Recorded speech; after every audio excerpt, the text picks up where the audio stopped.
रावलपिंडी की अडयाला जेल में कायम खसूसी अदालत ने साइफर केस में बानी पीटीआई और शाह महमूद कुरैशी को 10-10 साल कैद बामुशक्कत की सजा सुना दी।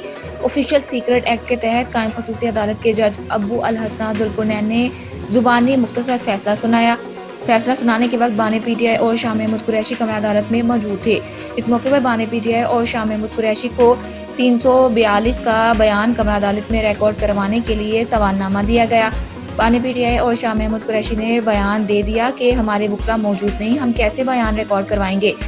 जज अब्दुल हसन जुल्कुरनैन ने बानी पीटीआई और शाह महमूद कुरैशी से कहा कि आपके वकील हाजिर नहीं हो रहे, आपको स्टेट डिफेंस कौंसल फराहम की गई है। वकील सफाई ने सवाल किया कि हम जिरा कर लेते हैं। जज ने वकील सफाई से कहा कि आपने मुझ पर अदम एतमाद किया है।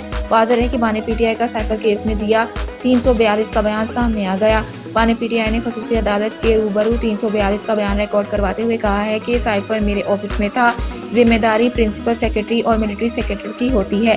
बताना चाहता हूँ कि असल साजिश कैसे हुई। बानी पीटीआई ने कहा कि 3.5 साल के दौरान बतौर वजीर आजम सिर्फ साइफर की एक दस्तावेज गायब हुई। बानी पीटीआई ने अपने बयान में कहा कि साइफर गुमशुदगी पर मिलिट्री सेक्रेटरी ने कहा कि इसकी इंक्वायरी करो, जिस पर मिलिट्री सेक्रेटरी ने कहा कि इंक्वायरी की, साइफर का कोई सबूत नहीं मिला।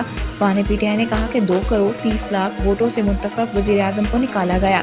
बानी पीटीआई ने यह भी कहा कि जलसे में जो कॉपी लहराई वो साइफर की पैराफीस कॉपी थी।